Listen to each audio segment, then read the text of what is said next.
ഞാൻ കൃഷ്ണനാട്ടിനെ സത്യസന്ധമായിട്ട് പറഞ്ഞു. എത്ര നിങ്ങൾക്ക് എത്ര പറഞ്ഞു? 46. എത്ര കൊല്ലം മുമ്പേ? 72 വയസ്സായി. ഞാൻ ഇപ്പോഴും യൗവനത്തിലാണ് എന്നും ഒരുപാട് പ്രണയങ്ങൾ ഇപ്പോഴും സൂക്ഷിക്കുന്ന ഒരുപാട് പ്രണയങ്ങൾ ഉണ്ടായിരുന്ന അതാണ് എൻ്റെ ആരോഗ്യത്തിൻ്റെയും സൗന്ദര്യത്തിൻ്റെയും രഹസ്യം. പേര് MP എന്ന് പറയുന്നത് മുടിയും താടിയും. ഈ സത്യം ഞാൻ അവരോട് തുറന്നു പറഞ്ഞു. അത് തന്നെ സിനിമയിലും വന്നു. ഞാൻ ചോദിച്ചതേ നിങ്ങളെ പ്രണയത്തെ ഏത് കാലത്തും ചർച്ച ചെയ്യപ്പെടുന്നതെന്ന് ധൈര്യത്തോടെ പറയാൻ പറ്റുന്ന ഒരു സിനിമേൻ്റെ ഭാഗമായതിൽ വളരെ സന്തോഷം. കണ്ണുമായി കാത്തിരുന്നു നിന്നെ ഞാൻ, എന്നിൽ നിന്നും പറന്നകന്നൊരു പൈങ്കിളി മലർത്തേങ്കിളി, പൈങ്കിളി മലർത്തേങ്കിളി. ഹൃദയം നിറയെ പ്രണയം നിറച്ച ഒരു കൂട്ടത്തിൻ്റെ നടുവിലാണ് നമ്മളിപ്പോൾ ഉള്ളത്. പയ്യന്നൂരിലെ ഒരു സിനിമാ ഗ്രാമം എന്ന് പറയാം. ഹൃദയഹാരിയായ പ്രണയകഥ. ആ പ്രണയകഥയിൽ അഭിനയിച്ച് തകർത്ത, പ്രണയം ഇപ്പോഴും മനസ്സിൽ സൂക്ഷിക്കുന്ന, യൗവനവും കൗമാരവും ബാല്യവും എല്ലാം ഇപ്പോഴും ഹൃദയത്തിൽ സൂക്ഷിക്കുന്ന ഒരു കൂട്ടം. ആ കൂട്ടത്തിൻ്റെ നടുവിലാണുള്ളത്. പറഞ്ഞത് ഇത്തിരി ഗൗരവത്തിലായിപ്പോയോ? അല്ലല്ല, ഇത് തന്നെയാണ് പറയേണ്ടത്. ഇങ്ങനെ തന്നെയാണ് വേണ്ടത്. അതെ അതെ. ഞാൻ പറഞ്ഞു ഇപ്പോഴും പ്രണയം മനസ്സിൽ സൂക്ഷിക്കുന്നത് പറഞ്ഞത് ഇത്തിരി കടുത്തുപോയോ? ഇല്ലില്ല, ഇപ്പോഴും സൂക്ഷിക്കുന്നുണ്ട്. തീർച്ചയായിട്ടും സൂക്ഷിക്കുന്നുണ്ട്. ഉണ്ട് ഉണ്ട്, ഇപ്പോഴും സൂക്ഷിക്കുന്നുണ്ട്. ഉണ്ട്, പ്രണയം ഉണ്ട് തന്നെ പറയാം. അതുകൊണ്ട് കൂടിയാണ് ഈ ഹൃദയഹാരിയായ പ്രണയകഥയിലേക്ക് ഒരു അഭിനയത്തിന് വന്നപ്പോൾ ഒരു കൂടുതൽ ആവേശം തോന്നിയത്. തീർച്ചയായിട്ടും. കാരണം നാടകത്തിൻ്റെ പശ്ചാത്തലത്തിൽ ഒരു സാധാരണ പ്രണയകഥ പറയുക എന്ന് പറയുമ്പോൾ അത് എന്താണ് എന്നറിയാനുള്ളൊരു ആകാംക്ഷയും അതിൽ അഭിനയിക്കണം എന്നുള്ളൊരാഗ്രഹം ഉണ്ടായി. അതിൻ്റെ പേരിലാണ് ഇതിൽ അഭിനയിച്ചപ്പോൾ പൂർണ്ണ തൃപ്തനാണ് ആ കാര്യത്തിൽ. എന്തായാലും പ്രണയമാണല്ലോ ഇതിനകത്ത് ഏറ്റവും പ്രധാനപ്പെട്ട ഒരു വിഷയമെന്ന് പറയുന്നത്. എങ്ങനെയായിരുന്നു പ്രണയം? അത് നമ്മളെ സുരേഷിൻ്റെയും സുമലതയുടെയും പ്രണയം നമ്മൾ നത്താൻ കേസോട് നമ്മളെ രതീഷ് ബാലകൃഷ്ണ പൊതുവാൾ സാറിൻ്റെ പടത്തിൽ കണ്ടതാണല്ലോ. അത് ഏറെ ഇഷ്ടപ്പെട്ട്, അപ്പോൾ അത് ആ പ്രണയത്തിൻ്റെ കുറച്ചും കൂടെ വിശാലതയും കാര്യങ്ങളും ഒക്കെ എല്ലാവരും ഭയങ്കര ആകാംക്ഷയോടെ കാത്തിരുന്നതാണ്. അപ്പോൾ നമ്മൾ പിന്നെ ആ ഒരു പ്രണയത്തിൻ്റെ ഭാഗമായി ആ ഒരു കുടുംബാംഗങ്ങളും എല്ലായിട്ട് കുറച്ചും കൂടെ വൈഡായിട്ട് ആ പ്രണയം കാണിച്ചു എന്നതാണ് ഈ സിനിമ. ചോദിച്ചതേ നിങ്ങളുടെ പ്രണയത്തെ അല്ല എന്താ വെച്ച് കഴിഞ്ഞാലേ ആ ചോദ്യത്തിൽ നിന്ന് തന്ത്രപൂർവ്വം സ്കിപ്പ് ചെയ്തു. അല്ല, പ്രണയം മനസ്സിലെന്തായാലും ഉണ്ടാവുമല്ലോ. നമ്മളെ ഭാര്യയോട് പ്രണയം, മക്കളോട് പ്രണയം, കുറച്ചുകൂടി പുറകോട്ട് പോയിക്കോട്ടെ. സിനിമയിലെ പ്രണയം പോയി, അതിനെക്കുറിച്ച് ഭാര്യയുടെ പ്രണയത്തിലെത്തി, ഇനി ഇച്ചിരിയും കൂടി അല്ല, അങ്ങനെ പ്രണയിക്കാത്ത ആൾക്കാരുണ്ടാവില്ല എന്ന് എനിക്ക് തോന്നുന്നു. എന്തായാലും സ്കൂൾ കാലത്ത് അല്ലെ കോളേജ് കാലത്തൊക്കെ ആയിട്ട് പ്രണയം ഇല്ലാത്ത മനുഷ്യന്മാരുണ്ടാവോ? മനസ്സിൽ തോന്നാതെ ആൾക്കാരുണ്ടാവില്ല. ഓ തീർച്ചയായിട്ടും. അത് ചിലപ്പോൾ അന്നത്തെ കാലത്ത് ചിലപ്പോൾ തുറന്നു പറയാൻ പറ്റില്ല. ഇന്നത്തെ കാലത്ത് ചിലപ്പോൾ അത് തുറന്നു ഇല്ല ഇന്നും പറയാൻ പറ്റാത്ത പ്രണയം. ഈ സിനിമയിലൊക്കെ മൈക്ക് ഉപയോഗിക്കട്ടോ, ഈ സിനിമയിലൊക്കെ അഭിനയിക്കുന്ന സമയത്ത് ആദ്യം ഈ നമ്മളൊക്കെ നാടകത്തിൻ്റെ പശ്ചാത്തലത്തിൽ വന്നവരാണല്ലോ. അപ്പോൾ സ്വാഭാവികമായിട്ടും ഒരു ടെൻഷനും അങ്ങനെ ഒരു എന്താണ് ഈ സിനിമയുടെ രീതികൾ, അതൊക്കെ അങ്ങനെ തോന്നിയിരുന്നു മനസ്സിലൊക്കെ? ഉണ്ടായിരുന്നു, നല്ല ടെൻഷൻ ഉണ്ടായിരുന്നു. കാരണം ജീവിതത്തിൽ ഒരു സിനിമയെങ്കിലും അഭിനയിക്കണം എന്നൊരു ആഗ്രഹം ഉണ്ടായി. പക്ഷേ എൻ്റെ ശരീരത്തിനെ കുറിച്ച് എനിക്ക് ഭയങ്കര അവർഷതബോധമുണ്ട ഒരു മനുഷ്യനാണ്. കാരണം മെലിഞ്ഞ് നമ്മളൊക്കെ സിനിമയ്ക്ക് പറ്റിയ ആളല്ല എന്നുള്ള ധാരണ എന്നെ സംബന്ധിച്ചുണ്ടായി. അപ്പോൾ ഈ മെലിഞ്ഞ ശരീരം വെച്ച് നമ്മളൊരു സിനിമാ സങ്കല്പം എന്ന് പറയുന്നത് ആചാരമോഹം, ഭയങ്കര സൗന്ദര്യം, മമ്മൂട്ടി, മോഹൻലാൽ, അങ്ങനെയല്ല ആണല്ല. അപ്പോൾ ഒരു കാരണവശാലും നമ്മളൊന്നും സിനിമയിലേക്ക് വരേണ്ട ആളല്ല. പക്ഷേ ഈ സിനിമയിലേക്ക് വിളിച്ച സമയത്ത് തന്നെ നാടകമായിരുന്നു. നാടകത്തിൽ തന്നെ ഒരുപാട് അനുഭവങ്ങൾ ഉണ്ടായിട്ടുണ്ട്. കാരണം ശരീരം മെലിഞ്ഞതുകൊണ്ട് ക്യാരക്ടർ കിട്ടാതെ പോയിട്ടുണ്ട്, ശരീരം മെലിഞ്ഞതുകൊണ്ട് ക്യാരക്ടർ കിട്ടിയിട്ടുണ്ട്, അത് വേറെ ഒരു കാര്യം. പക്ഷേ സിനിമയിലേക്ക് വിളിക്കുമ്പോഴും ഞാൻ അതിലുണ്ടാകുന്ന ഒരു ഉറപ്പുണ്ടായില്ല. നല്ല ടെൻഷനിൽ തന്നെ ഉണ്ടായിന്. പിന്നെ ഓഡിഷൻ കഴിഞ്ഞു, ഒരു ക്യാരക്ടർ കിട്ടി, ആ ക്യാരക്ടർ എങ്ങനെ വിജയിപ്പിക്കാം എന്നുള്ളത് ആണ് പിന്നെ ഉണ്ടായ ടെൻഷൻ. കാരണം ക്യാമറേൻ്റെ മുമ്പിൽ പോയിരുന്ന് എങ്ങനെ പറയും. അപ്പോൾ ഇപ്പോൾ ഒരു സന്തോഷമുണ്ട്, കാരണം എല്ലാവരും നല്ല അഭിപ്രായം പറഞ്ഞിട്ട് ആ ക്യാരക്ടർ നന്നായിട്ട്. സിനിമയെ പറ്റി പ്രധാനപ്പെട്ട വന്നിട്ടുള്ള ഒരു അപ്രീസിയേഷൻ എന്ന് പറയുന്നത് സിനിമയിൽ പിന്നെ ഈ അഭിനയിച്ചിട്ടുള്ള കാസ്റ്റിംഗ് എന്ന് പറയുന്നത് വളരെ മികച്ച, അവരുടെ അഭിനയം വളരെ മികച്ച. ഞാനിങ്ങനെ കുറേ റിവ്യൂസൊക്കെ ഞാൻ കണ്ടു. എന്ന് വെച്ചാൽ സാധാരണ സിനിമ എക്സ്പീരിയൻസ് ആരും ഇല്ലാത്തവരാണ് ബഹുഭൂരിപക്ഷം പേര് സിനിമയിൽ അഭിനയിച്ചത്. പക്ഷേ എങ്കിൽ കൂടി ഇതിൽ അഭിനയിച്ചിട്ടുള്ള ഈ അഭിനേതാക്കൾ എന്ന് പറയുക അപാരമായ അഭിനയമായിരുന്നു. ഒരുപാട് റിവ്യൂസ്, പിന്നെ വ്യത്യസ്തമായ അഭിപ്രായങ്ങളുള്ള ഈ കാര്യത്തിൽ ഒറ്റ അഭിപ്രായം മാത്രമേ ഈ സിനിമയുടെ കാര്യത്തിൽ ഉണ്ടായിട്ടുള്ളൂ എന്നുള്ളൊരു വലിയൊരു അംഗീകാരം കൂടി നിങ്ങൾക്ക് എല്ലാവർക്കും ഉണ്ട്. Thank you. എങ്ങനെയാണ് അതിനൊക്കെ ഒന്ന് ആലോചിക്കുമ്പോൾ തോന്നുന്നത്? നിങ്ങളൊക്കെ നാടക പശ്ചാത്തലം നാടക പശ്ചാത്തലമുണ്ട്. ഞാൻ 2005 അത്ഭുതദ്വീപ് മുതൽ ചെറിയ ചെറിയ വേഷങ്ങളായിട്ടൊരു 10ഓളം സിനിമകളിൽ മുഖം കാണിക്കാൻ പറ്റിയിട്ടുണ്ട്. അതിലൊക്കെ പിന്നെ അങ്ങോട്ട് വരുന്നത് ഞാനൊരു പൊക്കം കുറഞ്ഞ 4 അടിക്കാരനാണ്. ഇത് പൊതുവേ ആരെ കയ്യിലും നമ്മളെ കിട്ടുമ്പോൾ നമ്മളെ പൊതുവേ ഒന്ന് ഒരു കോമഡി ലൈനിലേക്ക് ഒന്ന് ഓടിച്ച് അല്ലെങ്കിൽ എന്തെങ്കിലും പറഞ്ഞ് ഒരു തമാശയാക്കി അങ്ങനെയൊക്കെയാണ് സിനിമ നമ്മളും പ്രതീക്ഷിക്കാതാണ്. അപ്പോൾ നാടകത്തിൻ്റെ പിൻബലം ഉണ്ടെന്നുള്ള ഒറ്റ ധൈര്യത്തിലാണ് ഇതിൻ്റെ ഓഡിയേഷന് വന്നത്. രതീഷ് ബാലകൃഷ്ണൻ പൊതുവാൾ സംവിധാനം ചെയ്യുന്ന ചിത്രത്തിലേക്ക് ഇന്ന് കേൾക്കുമ്പോൾ തന്നെ അതാണ് നമ്മളെ ക്യാച്ച് ചെയ്തത്. നമ്മൾ വേഗം അതിനുവേണ്ടി ട്രൈ ചെയ്തു. പിന്നെ ഫോട്ടോ അയച്ചു കൊടുത്തു. അപ്പോൾ പല പ്രാവശ്യം ഇവർ വിളിച്ചു, ഒരു പ്രാവശ്യമൊന്നുമല്ല, പല പ്രാവശ്യം വിളിച്ചു. ഇന്നത് ചെയ്യണം എന്ന് പറയുന്നുണ്ട്. അപ്പോൾ ഒരു കഥാപാത്രം ഉണ്ടെന്ന് ഓക്കെ.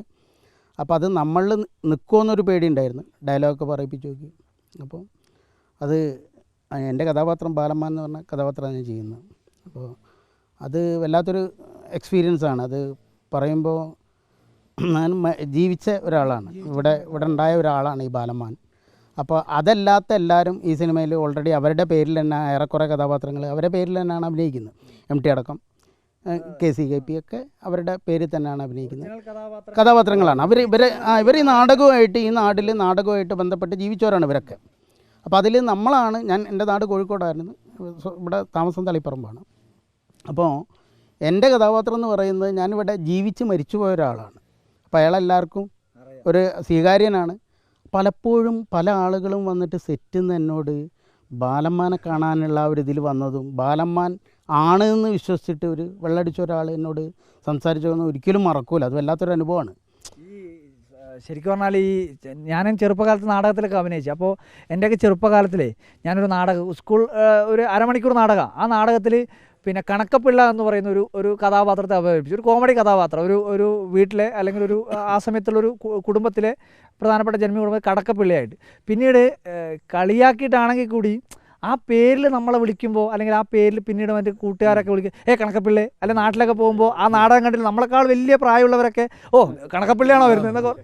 നമ്മൾ ചെറുതാണ്, പക്ഷേ എങ്കിൽ കൂടി വലിയൊരു ആൾക്കാരെ നമുക്ക് അങ്ങനെ അംഗീകാരമായിട്ടേ തോന്നുള്ളൂ. തീർച്ചയായിട്ടും അത് വലിയൊരു അംഗീകാരം തന്നെയാണ്. കാരണം ആ കഥാപാത്രം അവരിലേക്ക് ഉണ്ടായിട്ടാണല്ലോ അത് അവർ വിളിക്കുന്നത്. ബാലമ്മാവെന്ന് വിളിച്ചു കേട്ട് ആ ഒരു കഥ പറഞ്ഞു. തീർച്ചയായിട്ടും ബാലമ്മാൻ എന്ന് പറയുന്ന ഒരു കഥാപാത്രം അവർ അങ്ങനെയുള്ള ഒരാളും കൂടിയാണ്. അത് പൊതുവേ വീൽ ചെയറിലിരിക്കുന്ന കൈ മാത്രമേ അദ്ദേഹത്തിന് ചലിപ്പിക്കാൻ പറ്റുള്ളൂ, പിന്നെ കണ്ണാണ്. അപ്പോൾ അത് ഡയറക്ടർ പ്രത്യേകം പറഞ്ഞ് അത് അങ്ങനെ തന്നെ ആക്കിയെടുത്ത് അതിൻ്റെ എല്ലാ ഇതും പുള്ളി തന്നെ പറഞ്ഞു തരുന്നത്. ഓരോ സീനിലും നാടകം പഠിപ്പിക്കുമ്പോൾ മറ്റേ ഇതിനെ കൊണ്ട് എടുത്ത് നമുക്ക് കുറച്ച് ക്രൂരം ചെയ്യാൻ പറ്റുള്ളൂ, കുറച്ച് സാധനങ്ങളെ നമുക്ക് ചെയ്യാൻ പറ്റുള്ളൂ. വീൽ ചെയറിലാണ്. എൻ്റെ സഹായിയായിട്ട് ഉത്തമനുണ്ടായിരുന്നു, ഉത്തമനാണ് പുള്ളി. അപ്പോൾ പുള്ളീൻ്റെ സഹായത്തിലാണ് നമ്മൾ എവിടെയും പോകുന്നതും വരുന്നതും. സഹായിക്കാനൊരു നാട് തന്നെ ഉണ്ട്. ഇവരൊക്കെ MT ഇവരൊക്കെ നമ്മുടെ സഹായമായിട്ട് നിൽക്കുന്ന ഒരു പ്രത്യേക കഥാപാത്രം. ഞാൻ വിചാരിച്ച ആ കഥാപാത്രം ഗംഭീരാകും എന്നുള്ളത് വിചാരിച്ച പോലെ തന്നെ സ്ക്രീനിലത് കണ്ടപ്പം വളരെ മനസ്സ് നിറഞ്ഞു. എല്ലാവരും നല്ല അഭിപ്രായം പറഞ്ഞു. ഈ ശരീരസങ്കല്പങ്ങളൊക്കെ ഇപ്പോൾ ഈ പറഞ്ഞ 4 അടി പൊക്കം, പിന്നെ വണ്ണം, ഉയരം, ഇതൊക്കെ ഒരു എന്താ പറയുക, ആ സങ്കല്പങ്ങളൊക്കെ കളഞ്ഞിട്ടുള്ളല്ലേ നമുക്കൊക്കെ പറ്റുമോ എന്നുള്ളൊരു ടെൻഷൻ അതൊക്കെ മാറിക്കിട്ടിയല്ലേ ഈ സിനിമയോട് കൂടി? തീർച്ചയായിട്ടും. കാരണം ഈ സൗന്ദര്യ സങ്കല്പവും മറ്റു കാര്യങ്ങളെല്ലാം അതെല്ലാം ഒരു ആപേക്ഷികം മാത്രമാണ്. അതിപ്പോൾ പോയി. ഇപ്പോൾ ഞാൻ എൻ്റെ തെളിയിച്ചു. എൻ്റെ ഈ റിലീസാവുന്ന 4ാമത്തെ പടം ആയത്. അപ്പോൾ അതിൽ നിന്നും വ്യത്യസ്തമായിട്ട് അതെല്ലാം അങ്ങനെ ഉണ്ട്. നമ്മളെ ഈ ശരീരാവസ്ഥയിൽ വെച്ചിട്ട് ഞാൻ ഒരു പൊതു ഫംഗ്ഷന് പോയ സമയത്ത് സിനിമ നടനാന്ന് കടന്നു വരുന്നതിൽ പാടുന്ന ഒരു ഇയാളെ നടൻ എന്ന് ചോദിച്ചവരുണ്ട്. അപ്പോൾ അങ്ങനെ ഇല്ലവരും ഉണ്ടാവും. പക്ഷേ അത് ഇതൊക്കെ മാറി. ആ പ്രത്യേകിച്ച് മലബാറിലത്തെ കുറേ താരങ്ങൾ മുഖ്യധാര സിനിമയിലേക്ക് കടന്നു വന്നതോടുകൂടെ നേരത്തെ തന്നെ മാറി, ഇപ്പം നല്ലവണ്ണം മാറിയിട്ടുണ്ട്. അതുകൊണ്ട് നമ്മളിപ്പോൾ ഈ സിനിമയിൽ നായകൻ്റെ മൂത്ത ഏട്ടനായിട്ട് അഭിനയിക്കുന്നു സുധീഷ് സാറ്, സുധാകരൻ നായരും ഞാൻ സുധാകരനും. അപ്പോൾ അതിനകത്ത് ഒരു നല്ല രസകരമായ അനുഭൂതിയായിട്ട് നമുക്ക് തോന്നി ഓരോന്നും. അതിലിപ്പോൾ സുധാര ആലോചിക്കുമ്പോൾ ഞാനാണ് സുധാരൻ. അതുവരെ അയാൾ ഒരാളും സുധാകരെന്ന് വിളിച്ചിട്ടില്ല. ആരാ? സുധീഷ് സാറിൻ്റെ സുധാകരൻ നായർ. അപ്പോൾ അതെല്ലാം വെച്ച് ഈ രതീഷ് ബാലകൃഷ്ണ സാറിൻ്റെ ഒരു ഡയറക്ഷനും പിന്നെ ഈ കോസ്റ്റ്യൂം പെർഫെക്ഷനും എല്ലാം ചെറിയൊരു വലിയൊരു വല്ലാതൊരു ഇതിലെ പ്ലസ് പോയിന്റ്. അതായത് നിങ്ങൾ പറഞ്ഞ പോലെ സിനിമയിലെ സൗന്ദര്യം മാത്രമല്ല, സിനിമനെ തന്നെ ആകെ വേറൊരു വിഷനിലേക്ക് കൊണ്ടുപോയ ഒരു സിനിമയാണിത്. ഇതെനിക്ക് തോന്നുന്നു കുറച്ച് കാലം കഴിയുമ്പോഴും ചർച്ച ചെയ്യപ്പെടുന്ന സിനിമയായിരിക്കും. കാരണം സിനിമ പഠിക്കുന്ന അല്ലെ സിനിമ മനസ്സിലാക്കുന്നവർക്ക് ഒരു വേ ആണിത്. ഇതിലൂടെ ആയിരിക്കും ഇനി സിനിമ സഞ്ചരിക്കുക. കാരണം കാലത്തിനും ദേശത്തിനും ഭാഷക്കും വർഗത്തിനും എല്ലാ ബോധത്തിനും തച്ചുടച്ച് മുന്നോട്ട് പോയ ഒരു സിനിമയാണെന്ന് തന്നെയാണ്. പ്രണയമാണെങ്കിലും ഏത് പറയുമ്പോഴും ആ ഉണ്ടായ മാനരസങ്ങളെ പൂർണ്ണമായിട്ടും മാറ്റിയിട്ടാണ് ഇത് കൊണ്ടുപോയത്. അതിൽ വലിയ സന്തോഷമുണ്ട്. അങ്ങനത്തെ ഒരു സിനിമയുടെ ഭാഗമായതിനെ ഏത് കാലത്തും ചർച്ച ചെയ്യപ്പെടുന്നതെന്ന് ധൈര്യത്തോടെ പറയാൻ പറ്റുന്ന ഒരു സിനിമേൻ്റെ ഭാഗമായതിൽ വളരെ സന്തോഷമുണ്ട്. എന്തായാലും ഈ സിനിമയിലെ പിന്നെ ഇപ്പോഴും യൗവനം സൂക്ഷിച്ചുകൊണ്ട് അഭിനയിച്ച കുറേ പ്രായമായതെന്ന് പറഞ്ഞാൽ തെറ്റിപ്പോവോ? അത് പറ്റില്ലല്ലേ? യൗവനം തന്നെയല്ലേ? യൗവനം തന്നെയാണ്. വേദനിക്കൂല, വേദനിക്കൂല. കാരണം 72 വയസ്സായ ഞാൻ ഈ പ്രായം പക്ഷെ തുറന്നു പറയാൻ തയ്യാറായിട്ടോ. പല ആൾക്കാർ പ്രായം തുറന്നു പറയാൻ തയ്യാറായി. ഇപ്പോഴും നിങ്ങൾക്ക് എത്ര പറഞ്ഞു? 46. എത്ര കൊല്ലം മുമ്പേ? 72 വയസ്സായ ഞാൻ ഇപ്പോഴും യൗവനത്തിലാണ് എന്നും ഒരുപാട് പ്രണയങ്ങൾ ഇപ്പോഴും സൂക്ഷിക്കുന്ന ഒരുപാട് പ്രണയങ്ങൾ ഉണ്ടായിരുന്നു. അതാണ് എൻ്റെ ആരോഗ്യത്തിൻ്റെയും സൗന്ദര്യത്തിൻ്റെയും രഹസ്യം. അത് നമ്മൾ ഇങ്ങനെ വീട്ടിൽ ഓൾഡ് വെച്ച് നമ്മൾ പേടിക്കേണ്ട കാര്യമൊന്നുമില്ല. അവരത് മാനിക്കും, നമ്മളെ മാനിക്കും. അത് മറച്ചു വെക്കുന്ന ഇവരൊക്കെ കാവട്ടിക്കാരാണ്. ഇപ്പോഴൊക്കെ ഒരു വിമർശനം നിങ്ങൾക്ക് എനിക്കൊന്നും പറയാനുള്ളത്, ഇപ്പോൾ ഈ സിനിമയിൽ പിന്നെ ഈ പ്രായം അല്ലെങ്കിൽ പിന്നെ വയസ്സ്, കറുപ്പ് നിറം, വെളുപ്പ് നിറം, അല്ലെങ്കിൽ രൂപമില്ലായ്മ, സൗന്ദര്യമില്ലായ്മ, ഇതൊക്കെ പ്രശ്നമല്ല എന്നുള്ളത് സത്യമാണ്. പക്ഷെ എൻ്റെ പ്രശ്നം ഇപ്പോൾ അതാണ്. ഞാൻ ഭയങ്കര ഗ്ലാമറുള്ള ആളായി പോയി എന്നുള്ളത് കൊണ്ട് എനിക്ക് ഭയങ്കര പ്രശ്നമുണ്ട്. അതിന് ഒറ്റ ഉദാഹരണം പറയുന്നത് സമയമുണ്ടെങ്കിൽ പറയാം. ഞാൻ 95 ഭരതൻ സാറിൻ്റെ ചുരം എന്ന സിനിമയിൽ എനിക്ക് നല്ലൊരു റോളിന് വേണ്ടി അഭിനയിക്കാൻ വേണ്ടി പോയപ്പോൾ അദ്ദേഹം എന്നോട് പറഞ്ഞത് എനിക്ക് ഭയങ്കര ഗ്ലാമറാണ്, ഇത് ചെയ്യാൻ പറ്റൂല എന്ന്. അങ്ങനെ തൊട്ടടുത്ത് കൊല്ലത്തന്നെയുള്ള ഒരു വയസ്സനായ ഒരാളെ കൊണ്ടുവന്ന് ആ റോൾ ചെയ്യിച്ചു. എനിക്ക് ചെറിയൊരു റോൾ തന്നിട്ട് എന്നെ സമാധാനിപ്പിക്കുകയും ചെയ്തു. അപ്പം അന്ന് മുതൽ എനിക്ക് ചെറിയ റോൾ എന്ന് പറഞ്ഞാൽ അത് ഗ്ലാമർ ഉള്ളവർക്ക് വേണ്ടി നീക്കി വെച്ച റോളാണ്. ആ ഒരു പരാജയം, ആ ഒരു പിന്നെ ദുഃഖാവസ്ഥ എനിക്ക് ഇന്നലും തുടരുന്നു. കാരണം ഇന്നത്തെ പുതിയ സിനിമയിൽ വേണ്ടത് പിന്നെ ഈ സൗന്ദര്യമുള്ള അല്ലെങ്കിൽ ഗ്ലാമറുള്ള ആളുകളെ അല്ല എന്നുള്ളത്. എന്റെ പൊന്നെ, അപ്പൊ നമുക്കൊന്നും സൗന്ദര്യം ഇല്ലാതെ പറഞ്ഞു വെക്കുന്നതാണ്. ഈ സിനിമയിൽ ഇപ്പോൾ എന്നാ നിങ്ങൾക്ക് കാണണമെങ്കിൽ വളരെ സൂക്ഷിച്ച് നോക്കേണ്ടി വരും. പിന്നെ അത്ര ചെറിയൊരു കഥാപാത്രമാണ്. ചെറുതാണെങ്കിൽ കൂടി അതെല്ലാവരും ശ്രദ്ധിക്കപ്പെട്ടൊരു കഥാപാത്രം ആയിക്കോട്ടെ, അല്ല കുഴപ്പമില്ല. അല്ല, ഒരു സിനിമയിൽ നമ്മൾ പിന്നെ ഒരാൾ ശ്രദ്ധിക്കപ്പെടുക എന്നുള്ളത് ക്യാരക്ടറിൻ്റെ വലിപ്പ ചെറുപ്പം അനുസരിച്ചല്ല, ഒരു സിനിമയുടെ നല്ല സിനിമയുടെ ഭാഗമാവുക എന്നുള്ളതാണ് ഈ സിനിമയിൽ പങ്കെടുത്തുകൊണ്ട് എനിക്കുണ്ടായ ഏറ്റവും വലിയൊരു നേട്ടം എന്നാണ് ഞാൻ വിശ്വസിക്കുന്നത്.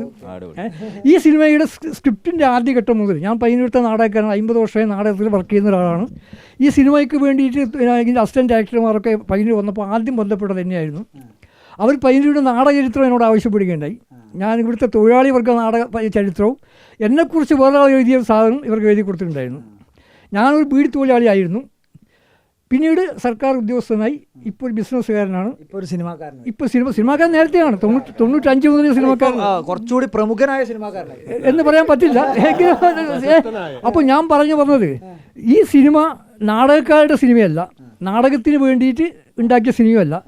സിനിമയിൽ പ്രണയത്തിന് വേണ്ടി ഒരു നാടകം ഉണ്ടാക്കി, ആ നാടകത്തിൽ വേണ്ടി ചില കാര്യങ്ങൾ ചെയ്തു വന്നത്. കാരണം ഇത് ഞാൻ പറയാനുള്ള കാരണം, നമ്മുടെ കണ്ണൂർ കാസർഗോഡ് ഭാഗത്തുള്ള നാടക പ്രവർത്തകരായ കുറേ ആളുകൾ, ഇതിൽ അഭിനയിച്ച നാടക പ്രവർത്തകരായ ആളുകളെ ഇത് അപമാനിച്ചു, പിന്നെ അവരെ അവഗണിച്ചു എന്നുള്ള അർത്ഥത്തിലുള്ള ഒരു കമൻസ് ഒക്കെ ഇഷ്ടംപോലെ വരുന്നുണ്ട് നെഗറ്റീവായിട്ട്. അത് സ്വാഭാവികമായിട്ടും ഒരിത് വരുമ്പോൾ അത് ശരിയല്ല എന്ന് പറയാൻ വേണ്ടിയാണ് ഞാൻ ഇത് പറയുന്നത്.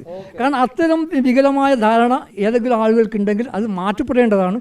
ഒരിക്കലും ഒരു നടൻ അല്ലെങ്കിൽ ഒരാൾ പിന്നെ നടന് വേണ്ടിയല്ല സിനിമയ്ക്ക് വേണ്ടിയാണ് നടൻ. അത് സത്യം പറഞ്ഞാലേ നമ്മുടെയൊക്കെ അങ്ങനെ തെറ്റിദ്ധാരണ ഉണ്ട്. അതായത് പണ്ട് ഈ സിനിമ അല്ലെ നാടകം കളിക്കുന്ന സമയത്ത് പലപ്പോഴും നമ്മളോടൊക്കെ പറഞ്ഞതെന്ന് വെച്ച് കഴിഞ്ഞാൽ നമ്മളൊക്കെ പഠിപ്പിച്ചത് സിനിമയിൽ പിന്നെ നമുക്ക് ചെറിയ ഇപ്പോൾ ഒരു കണ്ണനക്കണം വെച്ചാൽ ചെറുങ്ങനെ ഒന്ന് കണ്ണനക്കിയാൽ ക്യാമറ അതിൻ്റെ ക്ലോസിലൊന്ന് ഒപ്പിയെടുക്കുക. പക്ഷേങ്കിൽ ഒരു ആയിരക്കണക്കിന് ആൾക്കാർ നിരന്നിരിക്കുന്ന ഒരു വേദിയിൽ ഒരു നാടകക്കാരൻ ഏറ്റവും അവസാനം ഇരിക്കുന്ന ഒരു ഓഡിയൻസിന് ആ ചലനം കാണണമെന്നുണ്ടെങ്കിൽ അവൻ എത്രമാത്രം സൂക്ഷ്മമായി അഭിനയിക്കണം എന്ന് എന്നെ പറയുക. അപ്പോൾ അതുകൊണ്ട് എൻ്റെ ഒരു വിശ്വാസത്തിൽ നാടകക്കാരനാണ് യഥാർത്ഥ ഒരു അഭിനേതാവ് എന്നാണ് ഞാൻ വിശ്വസിക്കുന്നത്. അപ്പോൾ നാടകത്തിന്റെ എക്സ്പീരിയൻസ് പറഞ്ഞാണ്. കാരണം ഇപ്പൊ കണക്കപ്പിള്ളേരെ പറഞ്ഞില്ലേ, അതുപോലെ ഒരു പേരുള്ള ഒരു മനുഷ്യനാണ് ഞാൻ. അനീഷ് ചെമ്മരത്തി എന്നാണ് എന്റെ പേര്. ചെമ്മരത്തി അതൊരു ക്യാരക്ടർ ചെയ്ത് കിട്ടിയാണ്. ഒള്ളു സെൻട്രൽ ആർട്സിന്റെ എലികൾ എന്ന നാടകത്തിൽ ഒരു പെൺവേഷം ചെയ്തതാണ്. അതൊരു 600 വേദി കളിച്ചിട്ടുണ്ടായിരുന്നു. അപ്പോൾ പിന്നെ എല്ലാവരും ചെമ്മരത്തി വരുന്ന ചെമ്മരത്തി ആദ്യം കേൾക്കുമ്പോൾ എനിക്ക് ചെറിയ പ്രയാസം ഒരു പെണ്ണിൻ്റെ പേരിൽ വിളിക്കുന്നത്. പിന്നെ എനിക്ക് തോന്നി അതെനിക്ക് കിട്ടിയ ഒരു അംഗീകാരം, എനിക്ക് കിട്ടിയ ഏറ്റവും വലിയ അംഗീകാരം അത് തന്നെയാണ്. എല്ലാവരും ഇപ്പോൾ വിളിക്കുന്നത് ചെമ്മരത്തി. ചെമ്മരത്തി വിളിച്ചാൽ ഇപ്പോൾ ഞാൻ കേൾക്കും, അനീഷ് എന്ന് വിളിച്ചാൽ കേൾക്കൂല. അതിപ്പോൾ ഒരു ഐഡൻറ്റിറ്റി ആയി മാറി. ഇത് സിനിമയോട് കൂടി കുറച്ചും കൂടെ അത് കൂട്ടി ഉറപ്പിച്ചു. നമ്മളെ വനിതകളെല്ലാവരും ഇങ്ങനെ നിങ്ങളൊക്കെ ഇങ്ങനെ പ്രതീക്ഷിച്ചിരുന്നു ഇങ്ങനെ സിനിമയിലൊക്കെ ഒരു ബിഗ് സ്ക്രീനിൽ വരും എന്നൊക്കെ ഒരു പ്രതീക്ഷ ഉണ്ടായിരുന്നോ? ഒരിക്കലും പ്രതീക്ഷിച്ചിട്ടുണ്ടായിട്ട. കാരണം ചെറുപ്പം മുതൽ അഭിനയത്തോട് ഭയങ്കര താല്പര്യം ഉണ്ടായിനി. കാരണം നമ്മളെ നാട്ടിൽ ഈ ഗോപിയേട്ടൻ്റെ എല്ലാം നാട്ടുകാരിയാണ് ഞാൻ. ഗോപിയേട്ടനും ഇവരെല്ലാം പിന്നെ തെരുവ് നാടകം ഇതൊക്കെ കളിക്കുമ്പം നമുക്കും അതുപോലെ കളിക്കണം എന്നുള്ളൊരു ആഗ്രഹം ഉണ്ടായിനി. പക്ഷേ അന്നത്തെ ആ സാഹചര്യം പിന്നെ വീട്ടുകാരോടുള്ള പേടി അതൊക്കെ കാരണം ഈ അഭിനയം നമ്മളെ മനസ്സിൽ നിന്ന് അങ്ങ് വിട്ടിട്ടുണ്ടായതാണ്. അത് കഴിഞ്ഞ് ഇപ്പം സിനിമയെല്ലാം മലബാറിലേക്ക് വന്നേ പിന്നെ ഞങ്ങൾക്കും ഇങ്ങനെ ചെറിയ ചെറിയ വേഷങ്ങൾ ഓഡിഷനൊക്കെ പോയി പങ്കെടുത്ത് അങ്ങനെ കിട്ടാൻ തുടങ്ങിയതാണ്. ഇപ്പം കൂട്ടത്തിലെ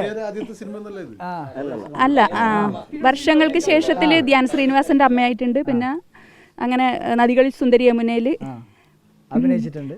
80+ വൈറ്റ് ആൾ. നമ്മുടെ ഈ കൂട്ടത്തിലെ സാധാരണ ഇതിൽ ഈ പ്രണയമൊക്കെ പണ്ടത്തേനേക്കാൾ കൂടുതൽ ഇപ്പോഴാണല്ലോ കൂടുതൽ പ്രണയം എന്ന് പറയുന്ന ഇത്. പണ്ടൊക്കെ ഉണ്ടെങ്കിൽ കൂടി ചിലപ്പോൾ പറയാൻ മടിക്കും, അല്ലെ മനസ്സിൽ ഒതുക്കി വെച്ച പ്രണയം. അപ്പോൾ ചെറുപ്പക്കാരായിട്ടുള്ള ആൾക്കാർക്ക് ചിലപ്പോൾ പ്രണയത്തെ പറ്റി എന്തെങ്കിലുമൊക്കെ പറയാനുണ്ട്. നിലവിൽ ഞാനിതിൽ ബാലന്മാൻ്റെ അസിസ്റ്റൻ്റ് ആയിട്ടുള്ള സഹായിയായ ഉത്തമൻ എന്ന് പറഞ്ഞ കഥാപാത്രമാണ് ചെയ്തിട്ടുള്ളത്. ഈ ഉത്തമനും ബാലന്മാനും ഇതിലെ ഓരോ കഥാപാത്രങ്ങളും മനസ്സിൽ കൃത്യമായൊരു പ്രണയം സൂക്ഷിക്കുന്നത് കൊണ്ടാണ് ഈ സിനിമയിൽ ഗംഭീരമായ രീതിയിൽ ചെയ്യാൻ വേണ്ടി പറ്റിയത്. നല്ലൊരു സിനിമയാണ്. നമ്മളെ പോലുള്ള ഈ ചെറുപ്പക്കാർക്കാണല്ലോ ഈ ഇപ്പോഴത്തെ കാലത്തെ ഞാൻ പണ്ടും പ്രണയങ്ങൾ ഉണ്ടായിട്ടുണ്ട്. പണ്ടത്തെ പ്രണയങ്ങൾ മോശമാണെന്നല്ല ഞാൻ പറയുന്നത്. അപ്പോൾ സ്വാഭാവികമായിട്ടും അതല്ലേ അല്ല അല്ല അന്ന് ഇത്രയും സാധ്യതകളില്ല എന്നല്ല അല്ലേ ഞാൻ പറയുന്നത്. ഇന്ന് കുറച്ചുകൂടെ എളുപ്പമാണ്. ഈ സിനിമയിലെ നാടകത്തിന്റെ ഒരു പശ്ചാത്തലത്തിൽ എങ്ങനെ ഒരു ഡെവലപ്പ് ചെയ്യുന്ന ഒരു ഇതാണല്ലേ. അപ്പോൾ നാടകം തന്നെയാണ് ഇതിനൊരു പശ്ചാത്തലമായി മാറുന്നത് അല്ലേ? ഇതിൽ ഈ സിനിമയിൽ ഉള്ള ആളുകൾ മുഴുവൻ, അഭിനയിച്ച ആളുകൾ മുഴുവൻ ഒരുവിധം പയ്യന്നൂരിലെ മലബാറിലെ നാടകക്കാരാണ്. കാരണം നാടകത്തിനെ ഒരു ഇതിവൃത്തമായി മാറ്റി അതിലൂടെ പ്രണയം പറയുകയും പ്രണയത്തെ ഇതിവൃത്തമാക്കി മാറ്റി അതിലൂടെ നാടകം പറയുകയും ചെയ്യുന്ന സിനിമയാണിത്. ഗംഭീര സിനിമയാണ്. അതുകൊണ്ട് നാടകം കലാകാരന്മാർക്ക് നല്ലൊരു അംഗീകാരം തന്നെയാണ് ഈ സിനിമയിലൂടെ നമുക്ക് കിട്ടിയിട്ടുള്ളത്. അതായത് എല്ലാവരെയും അതായത് നാടകക്കാരെ കൃത്യമായി പരിഗണിക്കപ്പെട്ടു എന്നുള്ളത്, അല്ലെങ്കിൽ പരിഗണിച്ചു. സാധാരണ ഇതിൽ എപ്പോഴും അവഗണിക്കപ്പെടുന്ന ഒരു നമുക്കിപ്പോൾ ഏതെങ്കിലും ഒരു നമ്മളെല്ലാം നാടകക്കാരാണ്. എനിക്കും ഞാൻ സംഘടനയിലുണ്ടായിരുന്നു കേട്ടോ, സംഘടനയിലുണ്ടായിരുന്നു. അപ്പോൾ സംഘടനയിൽ അഭിനയിച്ചിട്ടുണ്ട്. അപ്പോൾ ആ ഒരു പശ്ചാത്തലം ഇപ്പോൾ ഏതെങ്കിലും ഒരു പരിപാടിക്ക് പോയാലേ നമ്മൾ ഏതെങ്കിലും സിനിമയിൽ തല കാണിച്ചു കഴിഞ്ഞാൽ അവനൊരു പ്രത്യേകമായിട്ടൊരു കസേര മുന്നിലേക്ക് ഇട്ട് കൊടുക്കും. നാടകക്കാരൻ പോയി കഴിഞ്ഞാൽ ബേക്കിൽ മതിയപ്പാ. അതൊക്കെ ഒരു എന്താ പറയുക മാറ്റം വരുന്നുണ്ട്. തീർച്ചയായും നാടകക്കാർ പരിഗണിക്കുന്ന സിനിമ തന്നെയാണിത്. മൊത്തത്തിൽ എന്താ പറയുക, ഈ പയ്യന്നൂരിൻ്റെ ഒരു കൾച്ചർ അങ്ങനെ തന്നെയാണല്ലോ. പയ്യന്നൂർ ഭയങ്കരമായിട്ട് നാടകം സ്വാധീനമുള്ള ഒരു മേഖലയാണല്ലോ. ആ മേഖലയിൽ നിന്നുകൊണ്ടൊരു സിനിമ ഉണ്ടാക്കുമ്പം ഈ നാട്ടിലെ എല്ലാ ആൾക്കാരും അതിനൊപ്പം കൂടിയിട്ടുണ്ട് എന്നുള്ളതാണ് എനിക്ക് പറയാനുള്ളത്. ഞാനൊരു ക്യാരക്ടർ ചെയ്തത് മാത്രമല്ല, ഞാൻ പുഷ്കരൻ എന്ന് പറഞ്ഞൊരു ക്യാരക്ടർ ഞാൻ ചെയ്തു. അതിൻ്റെ ഒപ്പം തന്നെ ഞാൻ പുള്ളിയുടെ അസോസിയേറ്റ് ആയിട്ട് വർഷങ്ങളായിട്ട് വർക്ക് ചെയ്യുന്ന ആളാണ്. അപ്പം ഇതിൻ്റെ എല്ലാ പ്രോസസ്സും നമ്മൾ കാണുന്നുണ്ട്, നമ്മളുടെ കൂടെ ഉണ്ട്. ഈ കാസ്റ്റിങ്ങും പരിപാടികളെല്ലാം ഓരോ ഓഡിഷൻ നടക്കുമ്പോഴും ഓരോ ആളുകളുടെ താല്പര്യവും ആ ക്യാരക്ടർ ചെയ്യാനും അത്രയും ഡെഡിക്കേറ്റഡ് ആയിട്ട് ഒരുപാട് ആൾക്കാർ വന്നു. ഭയങ്കര സന്തോഷമാണ്. ഒരു നാട് മൊത്തം ഒരു സിനിമയുടെ ഭാഗമായിട്ട് കൂടെ നിന്നു എന്നുള്ളതാണ് ഏറ്റവും വലിയ കാര്യം എന്ന് പറയുന്നത്. ഒരു കാര്യം കൂടെ പറയണം എനിക്ക്. അതെ. അപ്പം നമ്മൾ ഈ സിനിമ ഷൂട്ട് ചെയ്യപ്പെടുന്നത്, ഈ സിനിമ നമ്മൾക്കറിയാം അത്രയും വലിയൊരു ക്യാൻവാസിലുള്ള അത്രയും ഭയങ്കരമായിട്ട് എഫേർട്ട് ഇട്ട് ഷൂട്ട് ചെയ്ത സിനിമയാണ്. അപ്പോൾ ഇത് ഒന്ന് സിങ് സൗണ്ടും കൂടിയാണ്. സിങ് സൗണ്ട് എന്ന് പറയുമ്പോൾ നമ്മൾക്ക് ഇപ്പം പുറമേയുള്ള വോയിസുകളൊന്നും കയറാൻ പാടില്ല. അങ്ങനെയാണെങ്കിൽ റീഡബ് ചെയ്യേണ്ടി വരും. അപ്പോൾ ഈ നാട്ടുകാരുടെ ഒരു സഹകരണം ഭീകരമായിരുന്നു. ഇപ്പം നമ്മൾ ഇവിടെ തന്നെ ഈ ഗ്രൗണ്ടിൽ നമ്മൾ ഒരു സെറ്റ് വർക്ക് ചെയ്തിട്ട് ഷൂട്ട് ചെയ്തുകൊണ്ടിരിക്കുന്ന സമയത്ത് തൊട്ടടുത്തുള്ള ഒരു സ്ഥലത്ത് ഒരു മരിപ്പുണ്ടായിരുന്നു, ഒരു മരണം. അപ്പം ഈ മരണത്തിൻ്റെ ഈ ആൾക്കാരുടെ സൗണ്ടും കാര്യങ്ങളൊക്കെ വെച്ച് നമുക്ക് ഷൂട്ട് ചെയ്യാൻ ബുദ്ധിമുട്ടുണ്ടായിരുന്നു. അപ്പോൾ നമ്മൾ എന്നിട്ട് പോയിട്ട് അവരോട് പറയണം, ചേട്ടാ കുറച്ചൊന്ന് കൺട്രോൾ ചെയ്യണം പ്ലീസ്. അത് പറയുമ്പം അതായത് ഒരു മരിച്ച ഒരു വീട്ടിൽ പോയിട്ടാണ് നമ്മൾ പറയുന്നത് നിങ്ങൾ സംസാരിക്കരുത്, നിങ്ങൾ സൈലൻ്റ് ആവണം, നമുക്ക് സിനിമ ചെയ്യണം എന്നുള്ളത്. പക്ഷേ അവരത് കേട്ടു എന്നുള്ളതാണ്. അവരത് കേട്ടു. അങ്ങനെ അതിന് വേറെ തരത്തിലുള്ള ഒരു തരത്തിലും നാട്ടിൽ പോയാലേ ചില ആൾക്കാരോട് പറഞ്ഞാൽ കേൾക്കാൻ പോലും കൂട്ടാക്കാതെ. അതെ കേൾക്കാൻ പോലും കൂട്ടുന്നത് അത് ഈ ശരിക്കും പറയും നാടിൻ്റെ പ്രത്യേകതയാണ്, ഈ മഹാദേവ ഗ്രാമത്തിൻ്റെ പ്രത്യേകതയാണ് ശരിക്കും പറഞ്ഞത്. അതുപോലെ തന്നെ നമ്മൾ ഈ ഗ്രൗണ്ടിൻ്റെ അടുത്തുള്ള റോഡ് ഡയറക്റ്റ് പയ്യന്നൂരേക്ക് ആക്സസ് ചെയ്യുന്ന റോഡാണ്. അപ്പം നിരന്തരം വണ്ടികൾ പോകുന്നതാണ്. അപ്പം നമ്മൾ ടേക്ക് എന്ന് പറയുമ്പോഴേക്കും ഓൾറെഡി എവിടെയാണ് വണ്ടി ഉണ്ടെങ്കിൽ ആ വണ്ടി വന്ന് നിർത്തും, അത് സ്റ്റോപ്പ് ചെയ്യും, അത് ഓഫ് ചെയ്യും. അവർക്ക് മനസ്സിലാവും ടേക്ക് ആകുമ്പോൾ ഓക്കെ ഇതാണ് ടേക്ക് സമയത്ത് നമ്മൾ അത് ഒച്ചയാക്കുമ്പോൾ നമ്മൾ സൈലൻ്റ് ആയിരിക്കണം എന്നുള്ളത്. അങ്ങനെ ഈ ഗ്രാമത്തിൻ്റെ ഏറ്റവും വലിയ എന്താ പറയുക ഒരു ഇത് നമുക്ക് കിട്ടിയിട്ടുണ്ട്. അങ്ങനെ അത്രയും വിശുദ്ധിയുള്ള ഒരു നാട്ടിൽ വന്നൊരു സിനിമ ചെയ്യുമ്പോൾ നമുക്ക് ഉണ്ടാകുന്ന സന്തോഷം ഭയങ്കരമാണ്. എങ്ങനെ നിങ്ങളുടെയൊക്കെ കഥാപാത്രങ്ങളെ എങ്ങനെയൊക്കെ ഒന്ന് പരിചയപ്പെടുത്തിക്കോ നിങ്ങളെ? പറഞ്ഞോ. എൻ്റെ പേര് പ്രേമലതയാണ്. ഇവിടെ തന്നെ നാട് പയ്യന്നൂർ. അതിൽ തന്നെ ഒരു പ്രേമമുണ്ട്.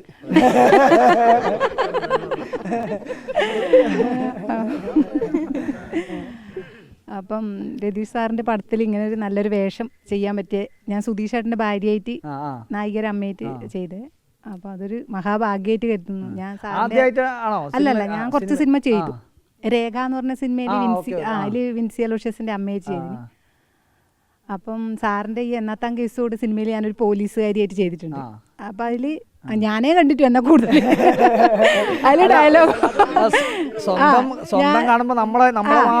ഞാൻ കുറെ സ്ഥലത്ത് തന്നെ കണ്ടിന്, വേറെ ആളൊന്നും അങ്ങനെ കണ്ടിട്ടുണ്ടാവില്ല. പക്ഷെ അതില് ഡയലോഗും കാര്യങ്ങളൊന്നും ഉണ്ടായിട്ടില്ല.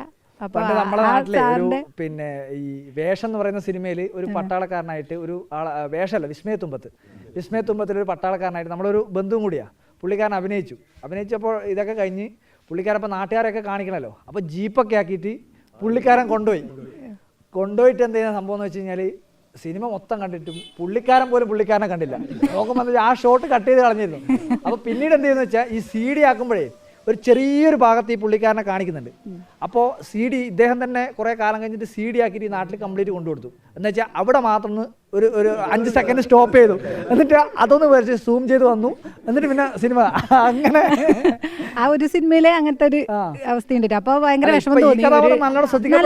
നല്ല കഥാപാത്രമാണ്. അതെ, ആ സമയത്ത്.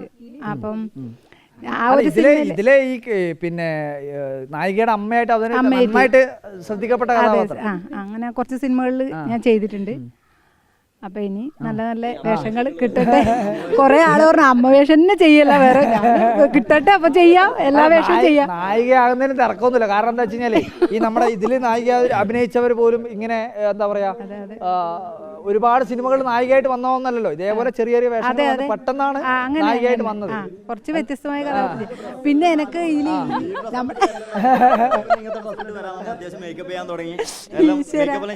അല്ല എനിക്ക് എന്റെ ഉണ്ണീന്റെ കാര്യം പറഞ്ഞു. എനിക്കൊരു മറുക് വെച്ചിട്ടുണ്ടായിരുന്നു. അപ്പൊ ഇവരെല്ലാം സെറ്റിൽ എന്നെ സൂയിപ്പാക്കല. ഉണ്ണി കൊടുത്തു അത് ഇടക്കിടക്ക് ഇങ്ങനെ വീഴും. അത് നമ്മൾ സംസാരിക്കുമ്പോൾ ഒരു 3-4 ദിവസം പിന്നെ അത് സെറ്റായി. പിന്നെ ഉണ്ണീനെ എടുക്കുമ്പോൾ എനിക്ക് സങ്കടമാണ്. അങ്ങനെ പയറ് കൊടുത്തിട്ടുണ്ടായിരുന്നു ഇങ്ങനെ കഴിക്കാൻ. അപ്പം അത് കഴിച്ചോണ്ടിരിക്കുമ്പം കുറച്ച് കഴിഞ്ഞിട്ട് പറഞ്ഞു, അയ്യോ എൻ്റെ ഉണ്ണി കാണില്ല, ഈ പയറിലോ ഉണ്ട്, ഇത് ഞാൻ തിന്നുപോയോ എന്ന് അറിയുന്നില്ല. ലാസ്റ്റ് അഡീഷണൽ വേറെ ഒരെണ്ണം വെപ്പിച്ചു.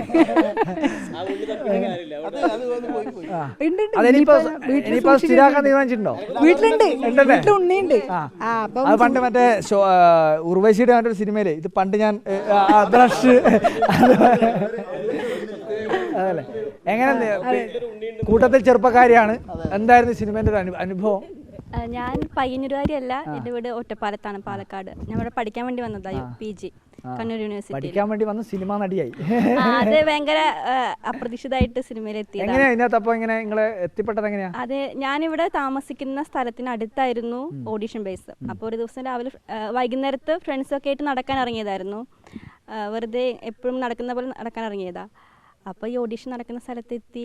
അപ്പോഴും ഓഡിഷൻ നടക്കുന്ന അറിയില്ലായിരുന്നു. അവിടെ ബോർഡ് വെച്ചിട്ടുണ്ട്, ഓഡിഷൻ എന്നൊക്കെ ബോർഡ് വെച്ചിട്ടുണ്ട്. അപ്പോൾ അങ്ങനെ ചിന്തിച്ചു എന്ത് ഓഡിഷൻ ആയിരിക്കും എന്നൊക്കെ ചിന്തിച്ചു. എനിക്കാണെങ്കിൽ സിനിമയ്ക്ക് ഇഷ്ടമാണ്. അപ്പോൾ സ്വാഭാവികമായിട്ട് ഞാൻ സിനിമേൻ്റെ ഓഡിഷൻ ആണോ എന്നാണ് ആദ്യം ചിന്തിച്ചത്. പിന്നെ അങ്ങനത്തെ ഒരു ചാൻസ് ഇവിടെ ഉണ്ടാവില്ല എന്ന് വിചാരിച്ചു അതങ്ങനെ കാഷ്വലായിട്ട് വിടുകയും ചെയ്തു. അങ്ങനെ ഓഡിഷൻ നടക്കുന്ന ബേസിൻ്റെ അവിടെ എത്തിയിട്ട് അവിടെ കയറി ചെന്നു ഞാൻ. അപ്പോൾ നോക്കുമ്പോൾ ഭയങ്കര തിരക്കൊക്കെ കണ്ടു. അപ്പോൾ സിനിമ സെറ്റപ്പ് തോന്നി. അപ്പോൾ ഫ്രണ്ട്സൊക്കെ ഉണ്ടല്ലോ കൂടെ. അപ്പോൾ ഞാൻ പോയിട്ട് അന്വേഷിച്ചു ഇവിടെ എന്താ നടക്കുന്നതെന്ന് ചോദിച്ചു. അപ്പോൾ ഇങ്ങനെ ഓഡീഷനാണെന്ന് പറഞ്ഞു.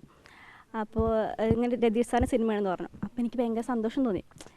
സിനിമയൊക്കെ ഇഷ്ടമുള്ള ഒരാളായതുകൊണ്ട് രതീഷ് സാറിനെ ഭയങ്കരമായിട്ട് അറിയാം. സാറിൻ്റെ മുന്നത്തെ സിനിമകളൊക്കെ അപ്പോൾ എനിക്ക് തോന്നി. അപ്പോൾ ഞാൻ ചോദിച്ചത് എനിക്കും പങ്കെടുക്കാൻ പറ്റുമെന്ന് ചോദിച്ചു. അപ്പോൾ ഒരു എൻ്റെ ഡീറ്റെയിൽസ് ഒക്കെ അന്വേഷിച്ചിട്ട് ഒരു 2 ദിവസം കഴിഞ്ഞിട്ട് ഓഡീഷന് വരാൻ പറഞ്ഞു.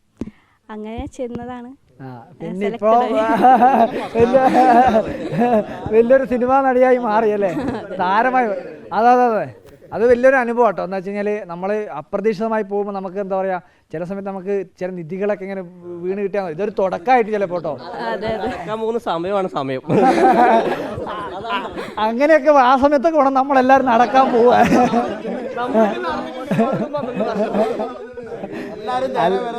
അല്ല, ഈ ലക്ഷ്മണനൊക്കെ എല്ലാ ദിവസവും രാവിലെ എഴുന്നേറ്റ് ഈ തടിയൊന്ന് ഉറക്കാൻ വേണ്ടിയിട്ട് എത്രോട്ടം നടക്കുന്നുണ്ട്, വ്യായാമം. പക്ഷെ ഇതുവരെ അങ്ങനെ നമുക്കേ ഇതിനകത്ത് ഒരു പ്രധാനപ്പെട്ട ഒരാളെ പരിചയപ്പെടും. ഞാൻ ഏറ്റവും അവസാന ഭാഗത്ത് പരിചയപ്പെടുത്താൻ വെച്ചിട്ടാ. എന്താ വെച്ച് കഴിഞ്ഞാലേ, അയ്യോ ഞാനിതിന്റെ പുറകിലുണ്ട് എന്ന് ഇവിടുന്ന് പറയുന്നുണ്ട്. അതായത് ഈ പിന്നെ പ്രായമൊക്കെ ആകുമ്പോഴേ ഒരു പ്രണയം ഇതിവൃത്തമായിട്ടൊരു സിനിമയിലേക്ക് വരാൻ പറ്റും. അതിലൊരു നല്ല ശ്രദ്ധിക്കുന്ന വേഷം ചെയ്യാൻ പറ്റും, ലേശം ഒന്ന് പ്രണയിക്കാൻ പറ്റുന്നൊക്കെ ഒന്ന് വിചാരിച്ചിരുന്നോ? ഒരിക്കലും ഇല്ല. ഇല്ല ഇല്ല ഇല്ല അതെ, സത്യം പറയാലോ. പ്രതീക്ഷിക്കാതെ ഞാൻ ഇതിലേക്ക് വരുന്ന വെച്ചാൽ ബാബു അന്നൂർ ഞങ്ങൾ ചെറുപ്പം മുതലേ നാടകരംഗത്ത് എൻ്റെ മോനായിട്ട് അഭിനയിച്ചിട്ട് നാടകരംഗത്ത് കയറിയ ആളാണ് ബാബു അന്നൂർ. അപ്പോൾ കൃഷ്ണേട്ടൻ പറഞ്ഞ പോലെ ഞങ്ങളൊക്കെ നാടകക്കാരാണ്. നാടകം തൊഴിലാക്കി ജീവിച്ചവളാണ് ഞാൻ. സ്വന്തമായി ട്രൂപ്പ് ഉണ്ടായിരുന്നു. അതുപോലെ സിനിമ പിറവി തൊട്ട് ഇങ്ങോട്ട് കുറച്ച് സിനിമകളിലൊക്കെ അഭിനയിച്ചിട്ടുണ്ട്. ഇപ്പോൾ അടുത്ത് മദനോത്സവം, പിന്നെ എങ്കിലും ചന്ദ്രിക, അങ്ങനെ തുടങ്ങി സാക്ഷി കുറേ ഉണ്ട്. അങ്ങനെ കുറേ സിനിമയിൽ അഭിനയിച്ചിട്ടുണ്ട്.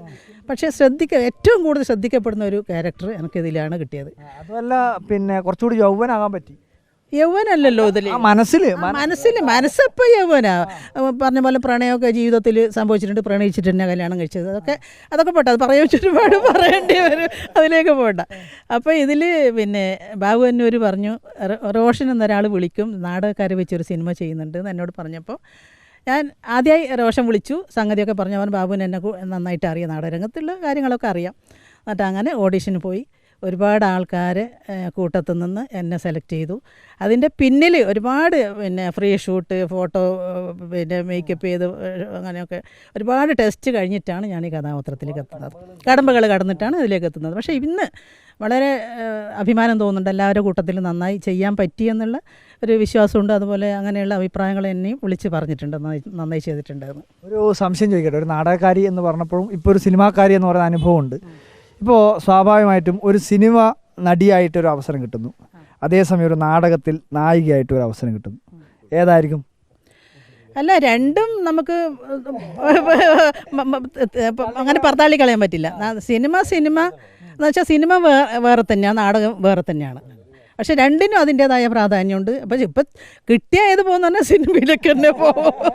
പക്ഷെ അത് സാമ്പത്തിക, അതെ, നമുക്ക് പിന്നെ ബെനിഫിറ്റ് വെച്ച് നോക്കുമ്പോൾ സിനിമയാണ് കൂടുതൽ ബെറ്റർ. അപ്പോൾ തീർച്ചയായും ഇങ്ങനത്തെ അവസരം കിട്ടിയ സിനിമയിലേക്ക് തന്നെ പോകും. ഇത് പലപ്പോഴും അത് സ്വാഭാവികമായിട്ട്, കാരണം എന്ന് വെച്ചാൽ നമുക്ക് നാടക പ്രവർത്തകർക്ക് അത്രത്തോളം അംഗീകാരം കിട്ടുന്നില്ല എന്നുള്ളത് തന്നെയാണ് പൊതുവേ ഉള്ളൊരു നമ്മളെല്ലാം അനുഭവത്തിൽ നിന്നുള്ള പറയാൻ വേണ്ടി പറ്റുന്നത്. കാരണം എന്ന് വെച്ചാൽ ഒരു നാടകത്തിൽ പോയി കഴിഞ്ഞാൽ 1500 രൂപ 2000 രൂപയൊക്കെയാണ്. ഇപ്പോൾ നാടകം കളിച്ചിട്ട് പോക്കറ്റിൽ നിന്ന് പോയ ചരിത്രമേ ഉള്ളൂ. 1988 MT, ഞാൻ നമ്മളത്തെ വയസ്സിൻ്റെ കാര്യം പറഞ്ഞിട്ടില്ലേ, MT ഡയറക്റ്റ് ചെയ്ത നാടകത്തിൽ അന്നേ MT ഉണ്ട്. അതിലൊരു ജ്വലനം എന്ന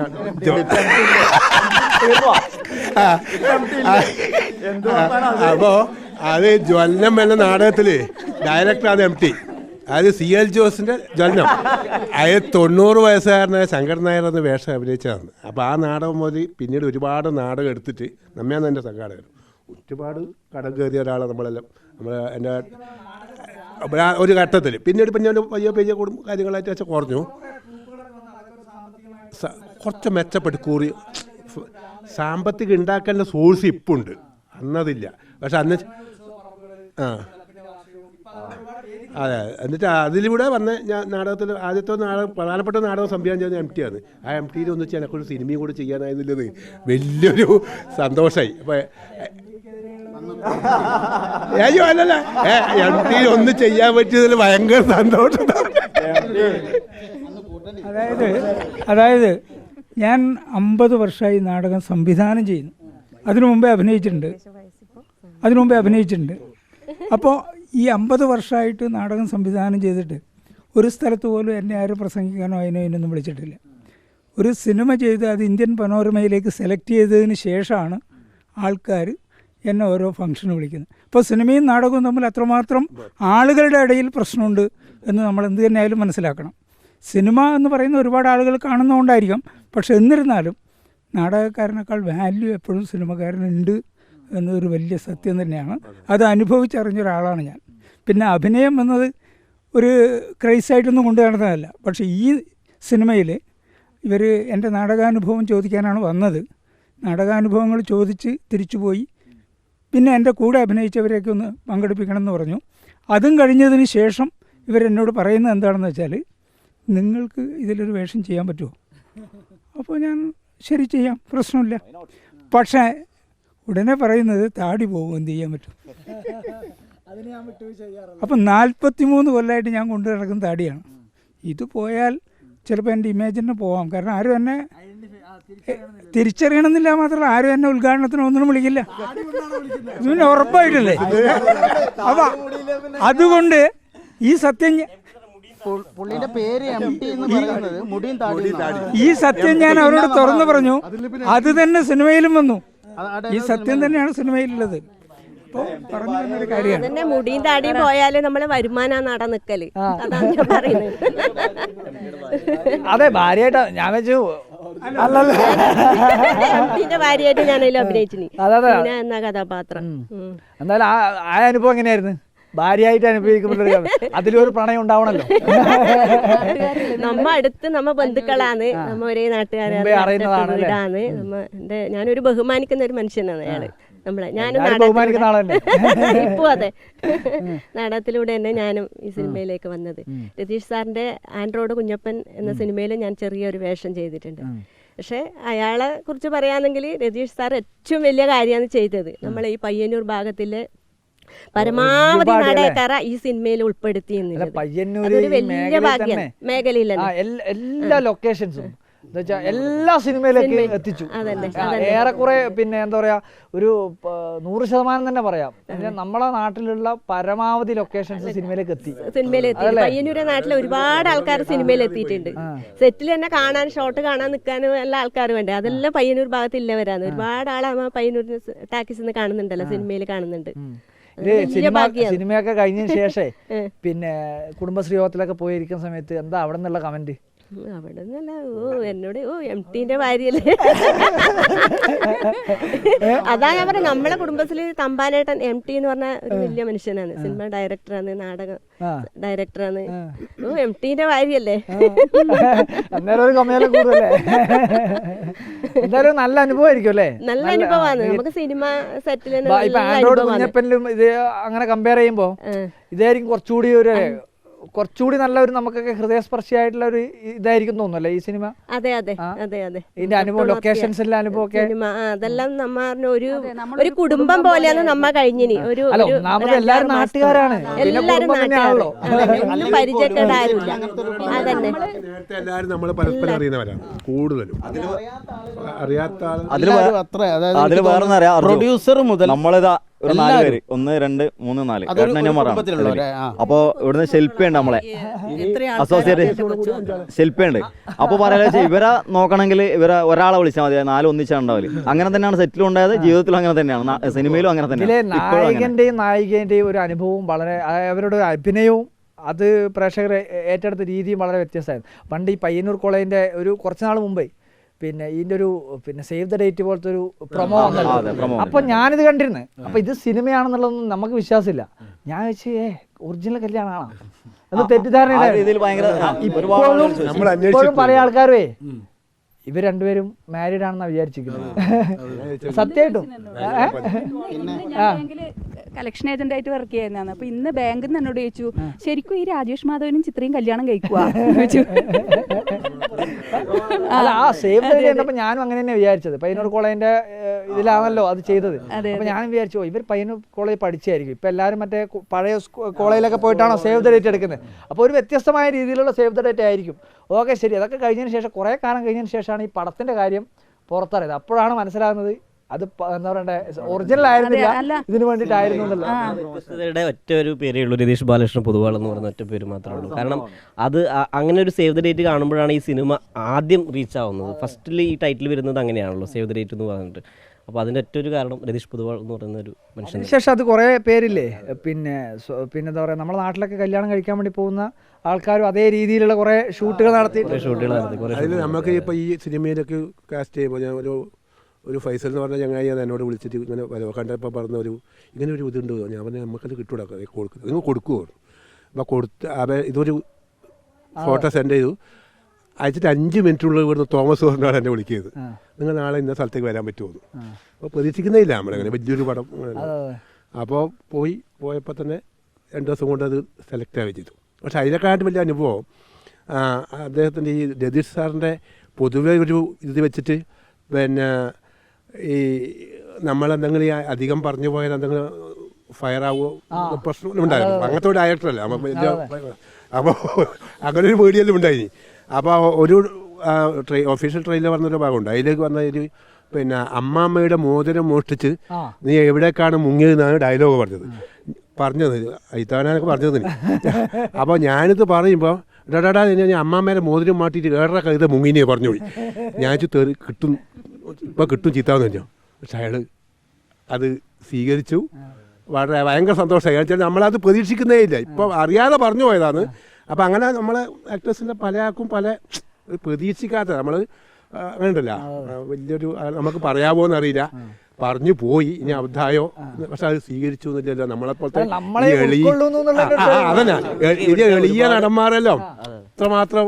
അല്ല സാധാരണ ഇതിൽ വലിയ വലിയ നടന്മാരുടെ ഇന്റർവ്യൂകളിലൊക്കെ നമ്മൾ കണ്ടിട്ട് അവർ പോലും ഈ സ്ക്രിപ്റ്റിന് അപ്പുറത്ത് ചില ഡയലോഗുകൾ പറയുമ്പോൾ ചിലപ്പോൾ ഡയലോഗ് പറയുമ്പോൾ അതുപോലും പിന്നെ ചീത്ത പറഞ്ഞ് ഡയറക്ടർമാരോ പറ്റില്ല എന്നൊക്കെ പറഞ്ഞത്. പക്ഷെ അവരുടെ ആ ഇംപ്രവൈസേഷൻ പോലും അംഗീകരിക്കുന്ന ഒരു വിശാലത ഭയങ്കര സംഭവം അല്ലേ. എന്നെ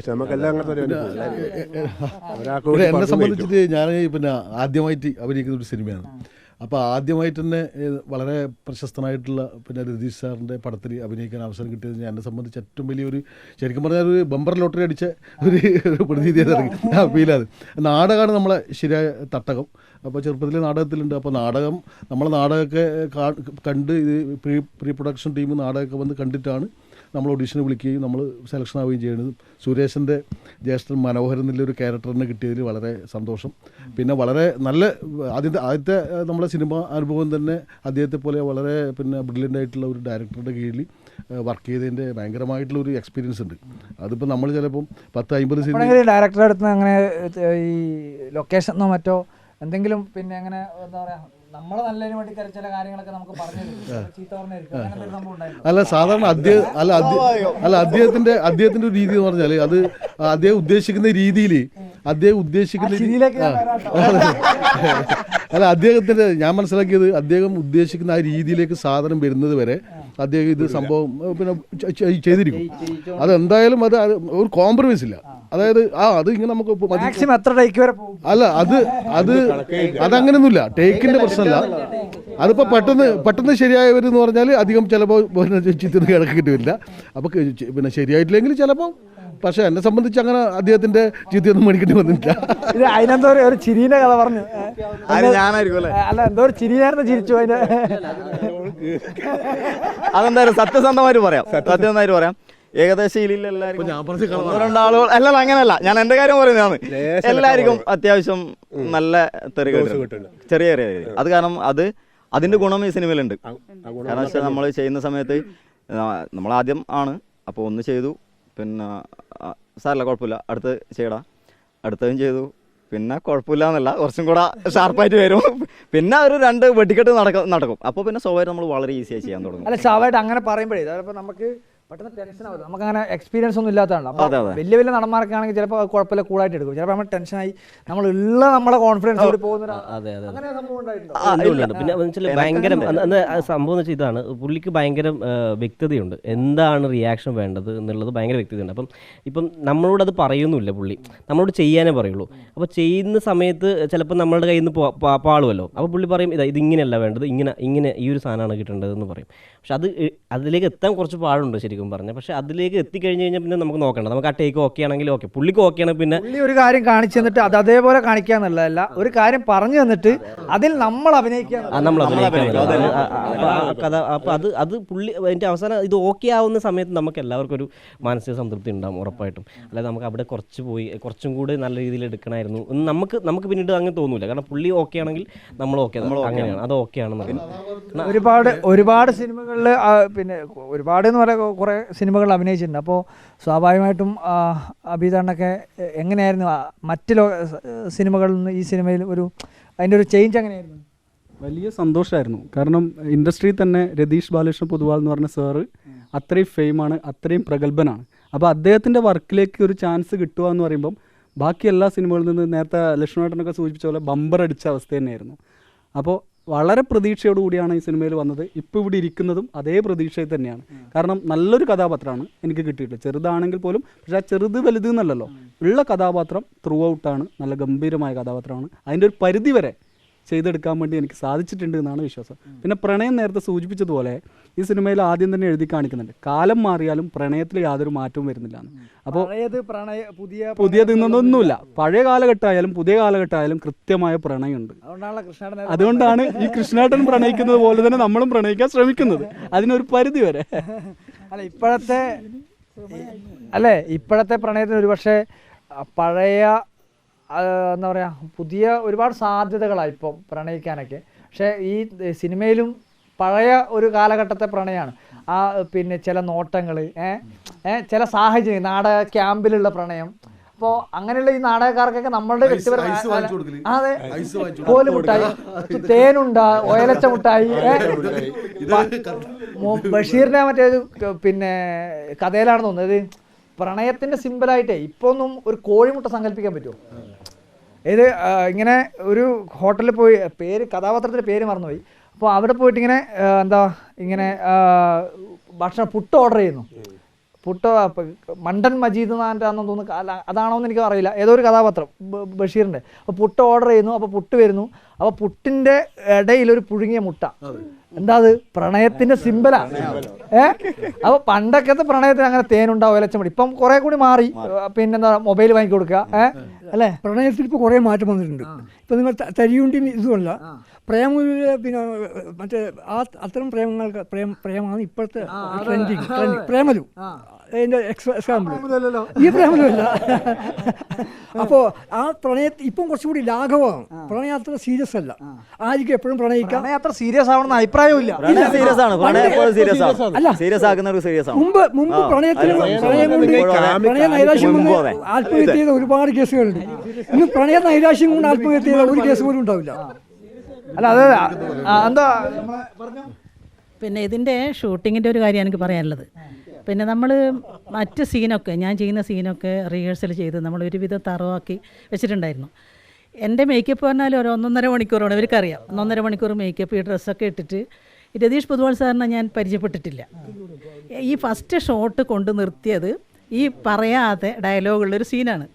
പിന്നെ ഇംഗ്ലീഷ് മിക്സി ഫ്രിഡ്ജ് തുറന്നിട്ട് ഇങ്ങനെ അമ്മ I told you to be very careful എന്ന് പറയണം. അപ്പോൾ ഇത് മനസ്സ് കേട്ടിട്ടില്ല. അപ്പോൾ മുന്നേ ഡയലോഗ് കേട്ടിട്ടുണ്ട് നമുക്കൊരു. അത് മാത്രമല്ല ഇവരെ ഒന്നും സംസാരിച്ച് ഒരു വാക്ക് മിണ്ടാനുള്ള അവസരമൊക്കെ കിട്ടിയില്ല. എല്ലാം കൂടി എന്നെ കൊണ്ട് നിർത്തിയപ്പോൾ എനിക്ക് സത്യം പറഞ്ഞാൽ കയ്യും കാലും വിറച്ചിട്ട് ഒരു ഡയലോഗും വരുന്നില്ല. പിന്നെ ഈ പറഞ്ഞ കാര്യങ്ങളോട്ട് പറയാനും പറ്റുന്നില്ല. എന്താണെന്നല്ല, അങ്ങനെ ടെൻഷൻ അടിച്ച് കുറേ കുട്ടികളെല്ലാം വെള്ളമെല്ലാം തന്ന് ഒരു നോർമലായി കുറേ പ്രാവശ്യം എടുത്തിട്ടാണ് ആ ടേക്ക് ഓക്കെ ആയത്. തലയിട്ട് വീണിട്ടില്ല, വീഴായിരുന്നു അത്ര. പക്ഷേ സാറിനോട് 2 വാക്ക് സംസാരിക്കും, എന്നെ നേരിട്ട് ഒന്ന് പരിചയപ്പെടാനുള്ള സമയം കിട്ടിയിട്ടില്ല. ഇത് ഇത്രയും വലിയൊരു സീന് പറയാത്ത ഡയലോഗായതോട് പറഞ്ഞ് നമ്മൾ തറവാക്കിയിട്ടുണ്ടെങ്കിൽ കുഴപ്പമില്ല.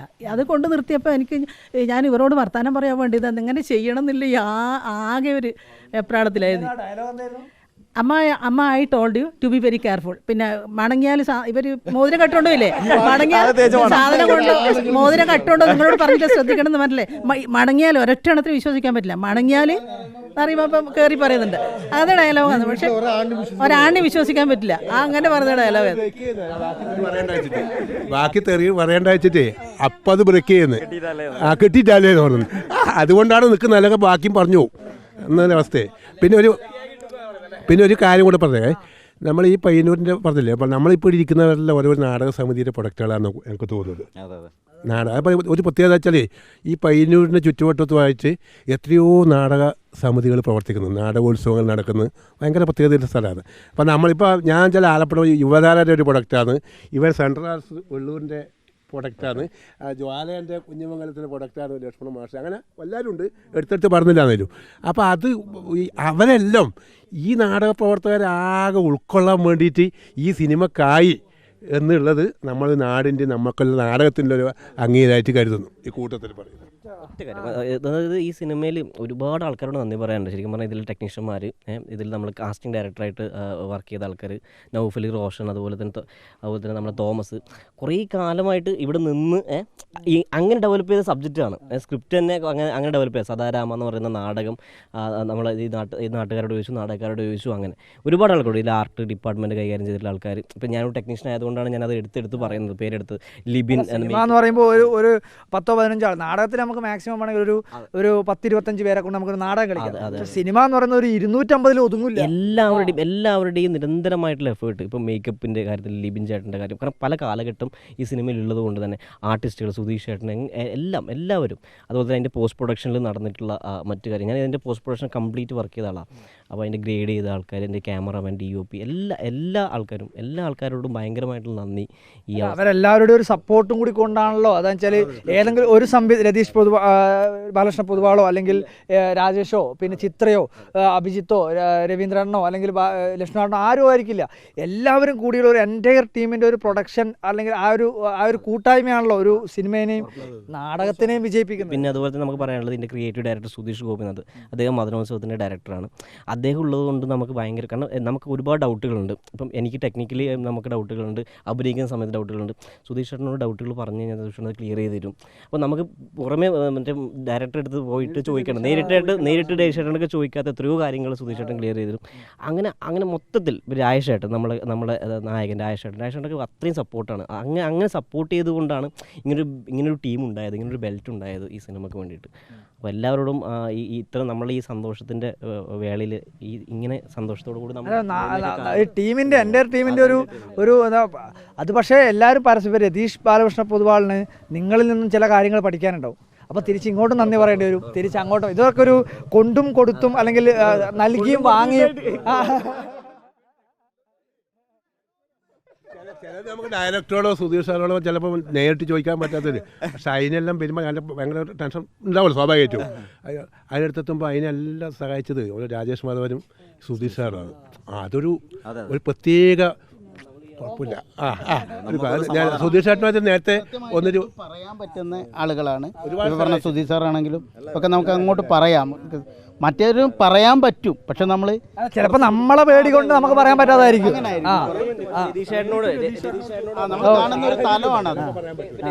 എന്തായാലും ഹൃദയഹാരിയായ പ്രണയകഥ പ്രേക്ഷകരുടെ മനസ്സിൽ ഇടം നേടിയിട്ടുണ്ട്. ഈ പറയുന്ന ഓരോ മുഖങ്ങളും ചെറിയ റോളാണെങ്കിലും അല്ലെങ്കിൽ ചെറിയ അനുഭവങ്ങളാണെങ്കിലും ചെറിയ അവരുടെ മുഖങ്ങളാണെങ്കിലും അത് പ്രേക്ഷകരുടെ മനസ്സിൽ പതിഞ്ഞിട്ടുണ്ട് എന്ന കാര്യത്തിൽ ഒരു തർക്കവുമില്ല.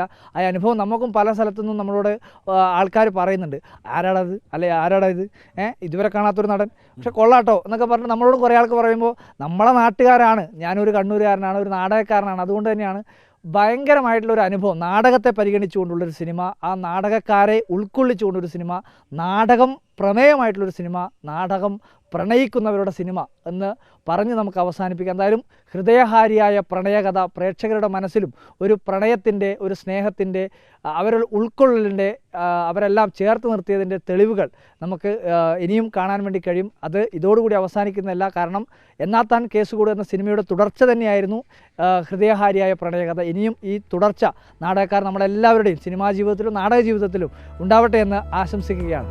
Thank you.